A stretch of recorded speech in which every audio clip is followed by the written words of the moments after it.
All right, everyone. Thank you for joining us on another Two Joes podcast from Mojo's studio in the great Salt Lake City Valley. Another beautiful day today. Welcome. So I hope you were entertained tonight. I hope you had you got some new perspectives on what a couple of 19-year-old college students or how they look at the world. I know I enjoyed it. I hope to have them back soon. They were just a lot of fun to have on the show. Pleasant company, really pleasant company, you know. And the build up to the first cast was wonderful. We just kind of talked about how things go during a podcast and make up, you know, what name do you want to be known by. And, it would not surprise me if those two started their own podcast. I'd like to even encourage that. If you two, Hojo and Daijo, if you're listening to this, think about starting your own podcast, man. Come on, think about it, dudes. Yeah. You'd be like toast of the campus. Mm-hmm.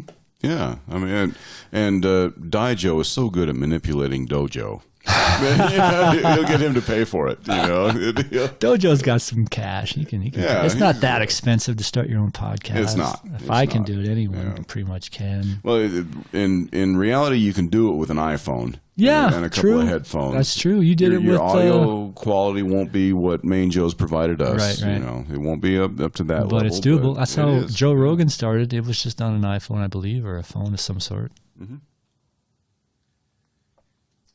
So, we're doing a nice wrap-up this evening. Just a little wrap-up. We just wanted to say thanks for joining us. If you subscribe, double thanks. Mm-hmm. You know, we're going to be coming out with T-shirts at some point and Patreon at some point. And if you help us out, you support us through those means, then triple thank you. Yes. Thank you so much. And if you happen to comment down below. I don't think I've seen any comments yet. Maybe a couple. Not one. And that would be awesome, too. That would be cool. How pathetic we sound right now, isn't it? Hey, you know what? We all start somewhere. You know, I've posted to. podcasts out of order. I apologize. I started posting a podcast from May because Mojo and I have had a little bit of trouble getting together because we've been so busy. So those are totally out of order. Well, we got to start somewhere. We're going to get better. We're going to keep at it. Consistency is going to be our watchword. Well, that's our key, and inviting new people over too. Yeah, so interesting. It is so fun, man. We've had people converse at an expert level on music, on movies, on serving in the military. Yeah. You know? Geez, that one with Harp Joe was so fun and interesting. Yeah. Indeed, and it's nice to welcome back Shy Joe. He's been absent from the past couple. Yeah, it's fun. But like you guys, life gets busy. It gets busy. Consistency is tough. Yeah. So. Yeah. Well, and I like the invites. I appreciate it. Oh yeah, it's fun. Fun times. It is. You know, it's just it's. Like Main Joe said, it's more fun than I expected it to be. I didn't think podcasting would be quite as much fun as it is. It gives me a chance to get together with my friends, have a couple cocktails, and a lot of laughs, and feel like I'm actually accomplishing something in life while I'm doing it. You know, I think it serves this creative outlet, this creative need that humans have. We are creative beings. I mean, look what we've created on this planet, hurtling through the solar system in the middle of space. It's just amazing what we've done. Sometimes I look at the populace and some of the stupid stuff we do, and I'm wondering how we made it this far. But on the other hand, geez, I'm glad we did make it this far because I'm having a ball. Yeah. I mean, life is good to me anyway. I mean, I hope life has been good to you, treating you well. And thanks again for joining us. If you have the internet and you're listening to us, then I think it's probably been okay for you. Yeah, that's right. Maybe you're just got off work and it's 12:30 in the morning. You're trying to fall asleep. Put on the Two Joes. We'll rock you right to sleep. Yeah, I hope we're not the cure for insomnia, but if we are, then it's something. I'll take it. Well, now think, if a lot of people start listening to us right before they go to bed, right when they're trying to fall asleep, then we're doing okay. We're doing great. Depends on how many. It's funny. You know what I find myself doing is, how you back in the day you used to flip channels, and now I'm flipping through YouTube recommended videos, and if I don't see anything I like, I'll hit that refresh button and get a new crop in there. And if that doesn't work, sometimes I'll just dial up one of my own friggin' podcasts and get a laugh with Mojo and Shy Joe, and it's good, man. I think we've got an entertaining product here, and I think it's only going to get better. It will. And if you're on the ground floor on this whole operation, then my many thanks. Oh man, thank you so much. I also want to express my gratitude how you always mention Mojo's studio. That's a cool way to say it, because this is just a front room. You turn it into a studio. You make this a studio. It's it's one of my favorite things, man. Golf, fatty foods, tobacco, Crown Royal whiskey. I'm with you on the golf. And probably fatty foods. I remember when they got on this anti-fat craze not too long ago, and you had this. I think it was a green package was the go-to. If you had the green package, then that was low fat potato chips, low fat this, low fat that, low fat this, and I was like, they're taking all the flavor out of life, man. It was ridiculous. I'm so glad fat is back, man. Cheese is back on the menu. Keto diet, steaks, chicken, dial it up. Let's consume some fat. It's where the flavor is at. Pyramid was full of shit, man. It kind of was, It was proven by science. It was wrong. The pyramid. But they made you think that science was the reason the pyramid was there. It's just you don't know what to believe anymore. It's just we have all this evidence. All this evidence. No, I want firsthand experience from now on, and I think that's one of the reasons why podcasts have taken off. My wife is on the keto diet, and she looks great. She's approaching 50, and she still has the body of when I met her back she was like 23, and it works. I can vouch for it. That's the kind of proof I want. I don't want CNN telling me that oatmeal is good for me. I want to see someone who's eaten oatmeal for 10 years or 3 years, and it's working for him. Tell me about it. I want to hear about it. Come on my podcast and tell my listeners about it. Let's call out the media a little bit stronger than that.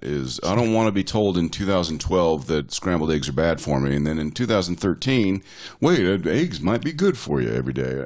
Or a glass of red wine should never be touched by a pregnant woman. Well, a glass of red wine twice a week might be a good thing for a pregnant woman. And I'm tired of that Me shit. too. That crap. It gets confusing, and I don't, And it hasn't made me alter my diet once. Me either. Not really. Well, I have started eating eggs more often now that my wife's on that keto diet, and eggs is a approved food.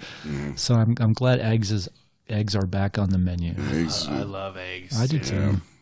Yeah. Welcome back. I was at this. We had dinner at a friend's house not too long ago, and they brought out this little cheese plate, and I'm like, I'm so glad cheese is back on the menu. This is great. I love cheese. Yep. And it's all a balance thing too. If all you ate was Whoppers every day, then you're inviting some trouble in your health. Well, I think that was proven by that one documentary that came out, Supersize It. Yeah, I didn't never watch it, but I heard about it. I watched it. Yeah, I'm trying to remember the gentleman's name, the guy who starred in it. Was it McDonald's? Strictly McDonald's? Yeah, strictly McDonald's. Every day for however long it was, 6 months. Things got crazy, didn't they? Not really. Not really? I don't think he was never in any danger of dying. I got the impression that he was pushing his limits kind of thing. Well, he gained a lot of weight. Okay. He sweated a lot more. And he just said he felt listless. At one point in the movie, he said he had an accelerated heart rate. That's as serious as it got. Well, you can get that with too much coffee. Yeah. And it wasn't a healthy diet by any means. Okay. But he ate breakfast, lunch, and dinner at McDonald's for like 6 months. But he would only get the supersized meal if he was asked by the counter person. Oh, interesting. I did not know that. Notice right after the documentary, they don't ask you to supersize it anymore, do they? And McDonald's has really put forth some effort to improve their menu selection items, too. So I bet you that documentary had something to do with it. I would be surprised if it didn't. I think they might have had salads already but they went heavier that direction after that documentary. Yeah. And he did vomit once, I remember, in the doc. He did, yeah. He was pulling out and took a big bite of a sausage McMuffin and went, oh, this ain't gonna work. Opened up the door and delicious right now. Yeah, I know. It's moderation. Yeah. You guys, you can see my cantaloupe here. I had cantaloupe today and some granola and some spaghetti. 2 days from now, I'm probably going to Carl's Jr. and getting a breakfast burrito, because they're delicious. Never going to do away with it. Can't do away with it. There was do you guys remember the movie, or not the movie, the series That's Incredible? Yeah. Way back in the day. Oh, yeah. I loved it. Yeah. That sounds familiar. There was a guy, back then he was like, I don't know, 26 years old, 30, and he ate 2 Big Macs a day for more than 10 years straight. 2 Big Macs a day. I'm going to look it up on YouTube now just to verify. I do remember, this wasn't a dream.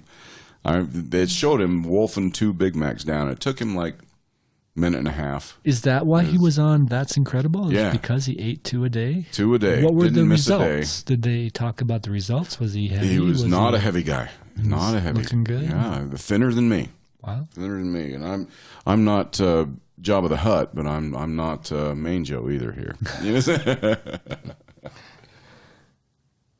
Main Joe keeps his figure by skipping his evening meals more time than not. I got to be over 50 and I started putting on weight. I was over 200 pounds and I just didn't like it. It added weight to my knees, and my knees are like my weak spot because I played tennis for years and years and years on hard courts, and I think they just took a beating. And so I stopped eating my evening meals because I couldn't figure out how else to lose the weight. I stopped drinking beer, didn't touch my weight. I had a bad M&M habit. I'm a programmer, so I'd sit there and eat peanut M&Ms all day long. And so I gave those up, didn't touch my weight.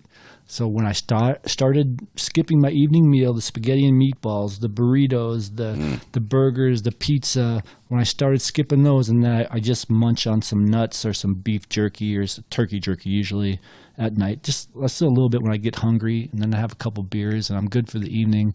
That's when I lost the weight. And so right now I'm at 190 pounds. I'm feeling pretty good. I'm pretty much at my optimum weight. So, yeah. Not easy to do, but it's doable.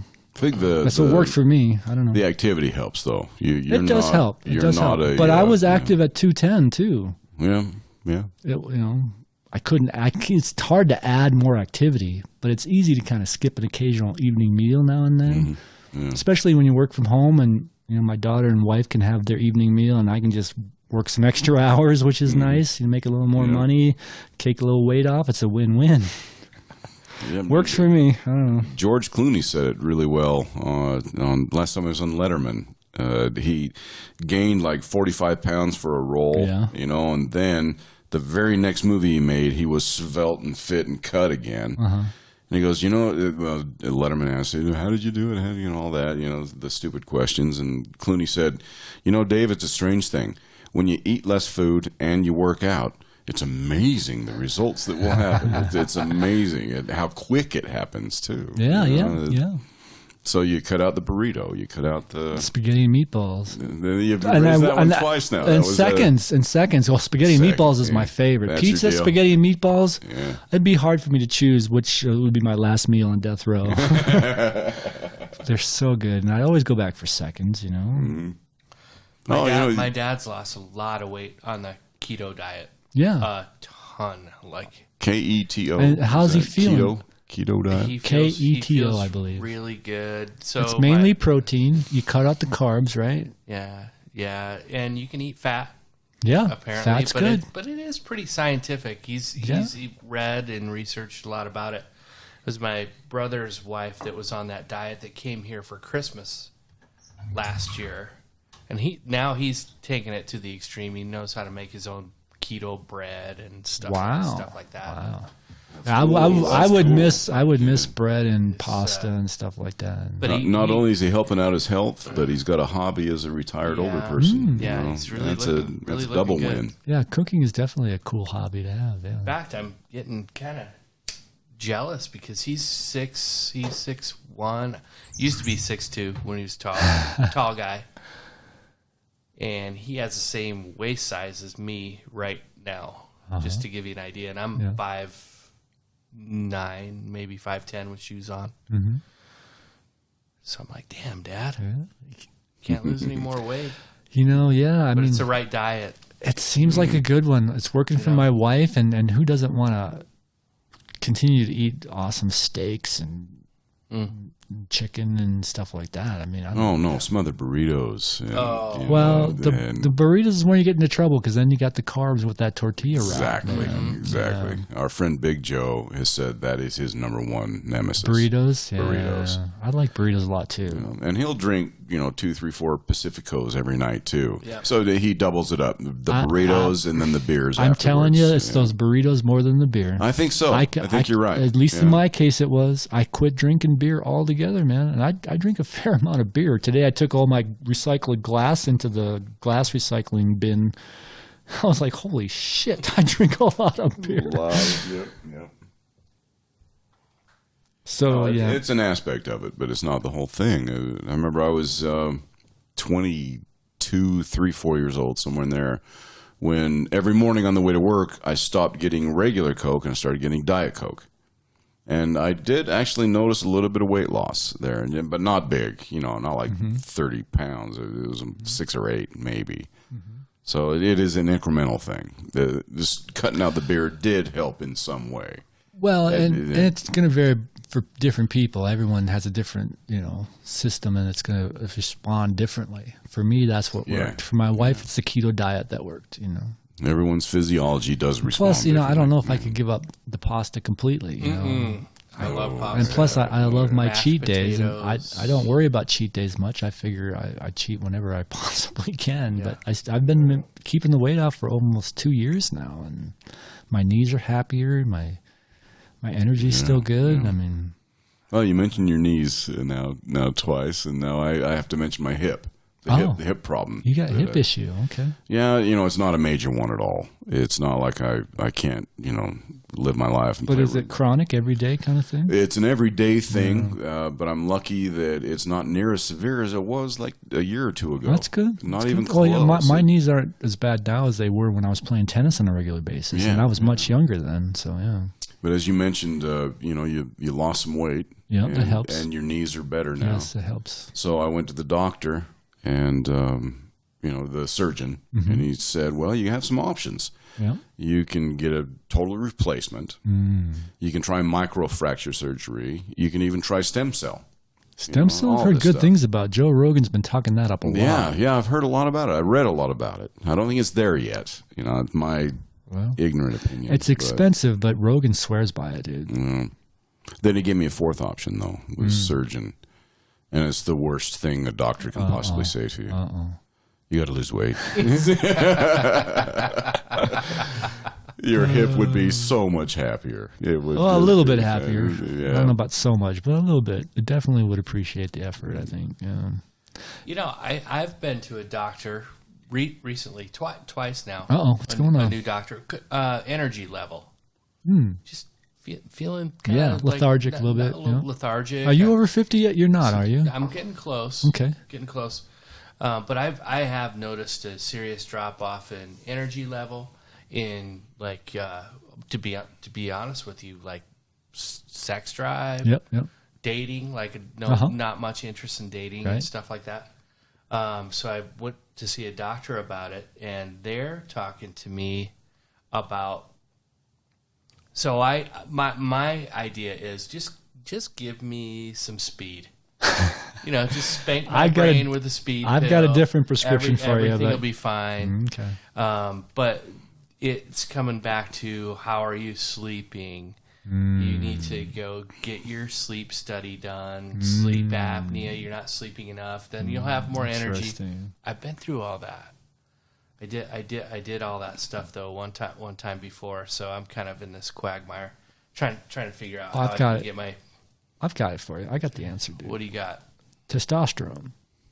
Yeah, You need more testosterone. My wife is taking testosterone. She swears by it. She's trying to get me on it. And I went to my doctor and he said, "Oh, your testosterone's fine for a 53-year-old." I said, "Yeah, but I want the testosterone of a 25-year-old. Come on, man. Hook me up. Hook me up." My wife says it really makes a difference with that kind of thing. Especially sex drive. Well, I know there's this guy that advertises on the radio locally all the time about that. Guys, he's like, "Come on." Joe Rogan talks about it. He's on testosterone. He's 51, I think he said. I'm 53. Yep. I've heard one that umbrellas what you guys are talking about with testosterone injections or pills or whatever the therapy is. One that aids testosterone generation in the body is simply HGH. Just go get some human growth hormone and inject that in your body and pray you don't have a precancerous tumor that would benefit from it. If you don't... I think exercise will also help boost your testosterone. There are other things you can do. There are certain foods you could eat that also help, but... I do know a person that goes through a couple cycles a year on the HGH and swears by it. Really? Not I don't know much about that. Doesn't take it. Is that testosterone injections? What is that? It's human growth hormone. Well, it's essentially testosterone or steroids. Yeah, the stuff that the boxers and the UFC people use. Arnold cyclists. Okay, yeah. Is that what Lance Armstrong used? Something like that? He was doping. He was something more. He used the red blood thing or something. Is that what the Russian Olympic athletes use? Yes. And they got banned from the next Olympics? Okay, well, it sounds similar to testosterone. If it's not testosterone, HGH, similar. Yeah. Dojo told me a story. I'd love to have him back on a podcast to revisit this one. Yeah. He's a mutual friend of ours from high school, a football player, many injuries, many surgeries.